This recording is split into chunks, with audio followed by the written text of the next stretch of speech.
सुप्रभात बच्चों। आज हम कक्षा 7 का राजनीति विज्ञान का पाठ 2 स्वास्थ्य में सरकार की भूमिका का आगे का प्रकरण सार्वजनिक और निजी स्वास्थ्य सेवाएं, इनके बारे में पढ़ेंगे। कल हमने देखा था कि एक कहानी पढ़ी थी हमने, अमन और रंजन। दो मित्र हैं। रंजन परिवार साधन है, वो संपन्न है, यानी अच्छे घर से है, जबकि अमन के माता पिता बिल्कुल गरीब हैं, मुश्किल से गुजारा चलता है उनका। तो दोनों को वायरल हुआ था। तो रंजन का परिवार साधन संपन्न होने के कारण उसके पिता ने उन्हें एक निजी अस्पताल में दिखाया, जहाँ सुख सुविधाएं थी, हर प्रकार का परीक्षण किया गया और उसका इलाज हुआ। और जो अमन है, उनके माता पिता गरीब थे, मुश्किल से गुजारा हो पाता था, तो उनके पास ज़्यादा पैसे नहीं थे, इसलिए वो उन्हें एक सरकारी अस्पताल में लेके गए। तो इन दोनों कहानियों के इस कहानी के आधार पर हम स्वास्थ्य सेवाओं को 2 भागों में बांट सकते हैं मोटे तौर पर। तो एक तो है सार्वजनिक स्वास्थ्य सेवा और एक है निजी। तो पहले हम ये देख लेते हैं कि निजी स्वास्थ्य सेवा क्या होती है, किसे कहते हैं। तो सार्वजनिक स्वास्थ्य सेवाएं सरकार द्वारा चलाई जाती है। सार्वजनिक स्वास्थ्य सेवा स्वास्थ्य केंद्रों और अस्पतालों की एक श्रृंखला है जो सरकार के द्वारा चलाई जाती है, यानी इसमें स्वास्थ्य केंद्र गांवों में और शहरों में अस्पताल, इनको मिला करके ये एक चैन बनती है जो सरकार द्वारा चलाई जाती है। तो ये केंद्र और अस्पताल आपस में जुड़े होते हैं, जिससे शहरी और ग्रामीण दोनों क्षेत्रों को सुविधाएं प्रदान कराते हैं और सभी बीमारियों, वो बीमारी चाहे साधारण हो या साधारण से लेकर विशेष देखभाल वाली कोई भी बीमारी हो, सभी बीमारियों का इलाज प्रदान करते हैं। ग्राम स्तर पर एक स्वास्थ्य केंद्र होता है, यानी गाँवों में एक स्वास्थ्य केंद्र होता है जहाँ प्राय एक नर्स और एक स्वास्थ्य सेवक रहता है। इन्हें सामान्य बीमारियों के इलाज के लिए प्रशिक्षण दिया जाता है, ट्रेनिंग दी जाती है इनको, और वे प्राथमिक स्वास्थ्य केंद्र के डॉक्टरों की देखरेख में कार्य करते हैं। ग्रामीण क्षेत्रों में ऐसे केंद्र कई गांवों की ज़रूरतों को पूरा करते हैं। अब इसके बाद दूसरा, इसे बड़े स्तर का आएगा, जिला स्तर पर। तो जिला स्तर पर जिला अस्पताल होते हैं जो इन सभी स्वास्थ्य केंद्रों की देखरेख करते हैं, यानी गांवों में जो स्वास्थ्य केंद्र होते हैं उनकी सारी व्यवस्था जिला अस्पताल संभालते हैं। बड़े शहरों में कई सरकारी अस्पताल होते हैं, जैसे एक वह था जहां अमन को ले जाया गया था, और ऐसे भी विशेष सरकारी अस्पताल हैं जिनका जिक्र हाकिम शेख की कहानी में हुआ था। हाकिम शेख की कहानी हमने पहले पढ़ी थी कि वो एक मजदूर था और ट्रेन से जाते समय वो गाड़ी से गिर गया और उसके गंभीर चोटें आई थी, लेकिन वो सरकारी अस्पताल में गया। कहीं जगह ना होने के कारण, कहीं अस्पताल में सुविधाएं ना होने के कारण, कहीं डॉक्टर ना होने के कारण उसे 8 अस्पताल बदलने पड़े थे। उसे समय पर इलाज नहीं मिला था। फिर क्या हुआ कि उसे निजी अस्पताल में, यानी प्राइवेट हॉस्पिटल में भर्ती करवाया गया, जहां उसका इलाज हुआ, लेकिन उसका वहां पैसा अधिक लगा, उसका खर्चा ज़्यादा लगा। तो इससे क्या हुआ था कि हाकिम शेख ने नाराज़ होकर, क्रोधित होकर सरकारी अस्पताल के ऊपर कोर्ट का सहारा लिया और उनके ऊपर केस किया। तो ये कहानी हमने पढ़ी थी। तो ऐसे भी कुछ सरकारी अस्पताल होते हैं। तो इस स्वास्थ्य सेवा को कई कारणों से सार्वजनिक कहा जाता है। जो ये गांवों में स्वास्थ्य केंद्र और जिला अस्पताल केंद्र और बड़े शहरों में एक सरकारी अस्पताल होते हैं, इन्हें सार्वजनिक कहा जाता है। तो सरकार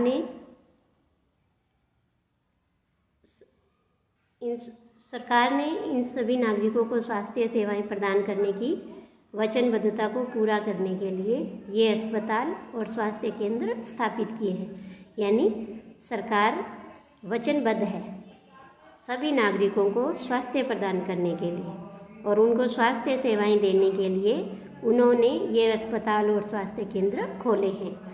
तो इन सेवाओं को चलाने के लिए धन कहाँ से आता है? तो इन सेवाओं को चलाने के लिए धन उसी पैसे से आता है जो हम लोग, यानी जनता, सरकार को टैक्स के रूप में देते हैं। इसीलिए ये सुविधाएं सभी के लिए है, किसी एक व्यक्ति के लिए नहीं है, सभी के लिए है। यहाँ कोई भी जाए अपना इलाज करवाने, उसके साथ भेदभाव नहीं किया जाता है।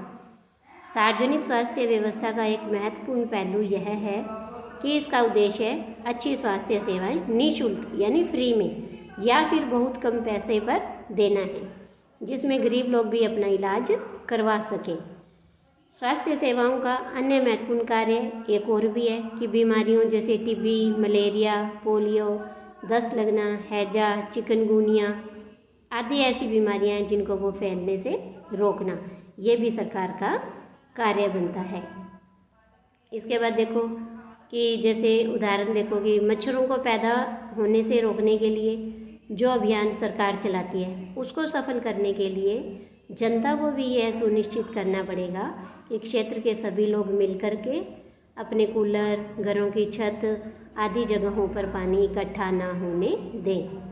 हाकिम शेख का कहानी हमें दोबारा याद करो। क्या आप जानना चाहेंगे कि उसके मामले में कोर्ट ने क्या निर्णय दिया? जब उसने अदालत का सहारा लिया, केस किया उसने कि मुझे समय पर इलाज नहीं मिला, उस वजह से मेरी जान जा सकती थी, तो कोर्ट ने क्या फैसला दिया? तो ये हम देख लेते हैं कि हमारे संविधान के अनुसार लोगों के हितों को सुनिश्चित करना और सभी को स्वास्थ्य सेवाएं प्रदान करना किसका कर्तव्य है?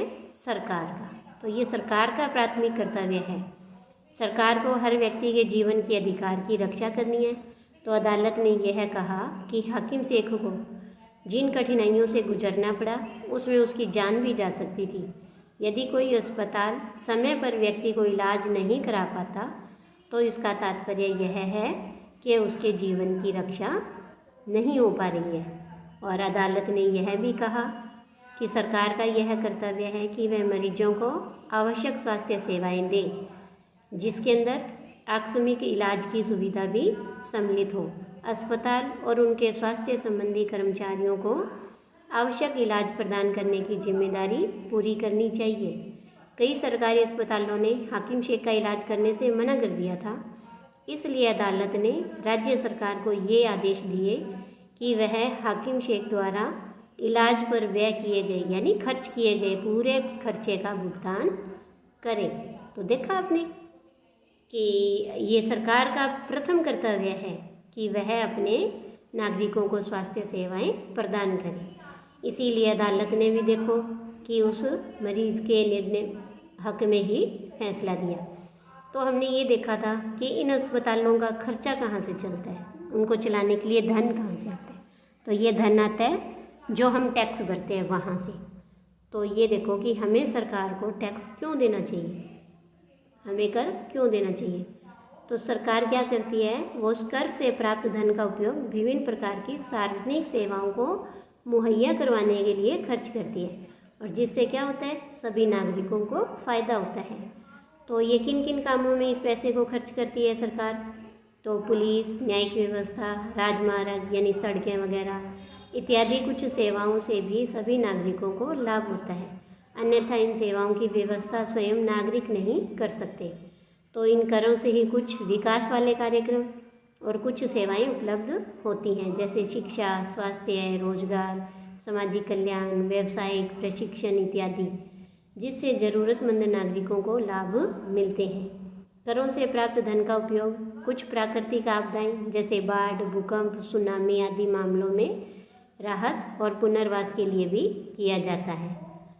अंतरिक्ष, परमाणु और प्रक्षेपास्त्रों से संबंधित कार्यक्रमों को भी कर के द्वारा ही राजस्व से चलाया जा सकता है।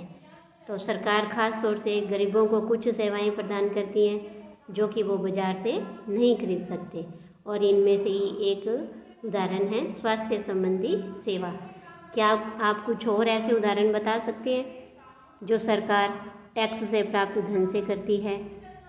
हाँ, जैसे आपके विद्यालय में जो पोषाहार का कार्यक्रम चल रहा है, वो भी सरकार इसी तरह से चलाती है। इसके बाद आगे देखिए कि निजी स्वास्थ्य सेवाएं, कि निजी स्वास्थ्य सेवा क्या होती है। हमने ये देखा था कि कैसे इस अस्पताल के अंदर ये देखो एक बिस्तर पर छोटा सा बालक बैठा है, लेटा हुआ है और उसकी माता उसके पास में बैठी है। तो एक सरकारी अस्पताल में अपने बीमार बच्चे के साथ है ये एक माँ। तो यूनिसेफ के अनुसार हर साल 10 लाख बच्चे ऐसे संक्रमणों से मर जाते हैं जिन्हें रोक पाना संभव है। यानी अगर हम उनका इलाज करें, उन्हें रोकें, उन बीमारियों को दूर करने की कोशिश करें तो हम 10 लाख बच्चों की जानें बचा सकते हैं। और ये संक्रमण कौन से हैं?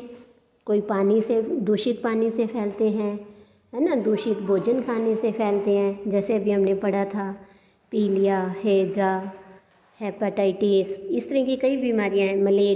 मलेरिया तो मच्छरों के काटने से होता है और आपने देखा भी है कि आजकल मच्छर बहुत हो रहे हैं।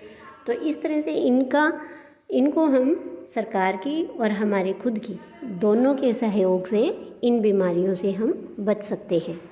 इसके बाद देखिए निजी स्वास्थ्य सेवाएं कि निजी स्वास्थ्य सेवाएं क्या होती है। जैसा कि इसके नाम से ही पता चलता है हमें कि निजी स्वास्थ्य सेवाओं पर सरकार का स्वामित्व और नियंत्रण नहीं होता। सार्वजनिक सेवाएं जो स्वास्थ्य सेवाएं हैं इनके बिल्कुल उल्टे, ये निजी स्वास्थ्य सेवाओं में मरीजों को हर सेवा के लिए बहुत धन व्यय करना पड़ता है। जैसे हमने अभी पढ़ा कि सार्वजनिक स्वास्थ्य सेवाओं में सरकार है वो निःशुल्क यानी फ्री में इलाज करवाती है, फ्री में दवाइयाँ देती है। और इसके बिल्कुल विपरीत होती है निजी स्वास्थ्य सेवाएं। चाहे हम कोई भी जांच करवाएं या दवाई लें, हमें उसका बहुत सारा पैसा खर्च करना पड़ता है। आप निजी स्वास्थ्य सेवाएं चारों ओर दिखाई देती हैं आजकल। अब तो बड़ी बड़ी कंपनियां भी अस्पताल चलाने लगी हैं। कुछ कंपनियां दवाइयों को बनाने में और बेचने में भी लगी हैं। शहरों के कोने कोने में दवाइयों की दुकानें देखी जा सकती है। ये देखो, ये एक चित्र दिखा रहे हैं दिल्ली के एक प्रमुख निजी अस्पताल का है, जिसमें ऑपरेशन के बाद मरीजों की देखभाल के लिए ये कमरा बना हुआ है। तो देखो, अगर वो इतनी सुविधाएं दे रहे हैं, है ना, तो सरकारी अस्पताल में जो हमारा खर्चा है वो कम होता है और निजी अस्पताल में हमारा खर्चा ज़्यादा होता है। और यही अंतर होता है सार्वजनिक और निजी स्वास्थ्य केंद्र में। आज के लिए इतना ही, धन्यवाद।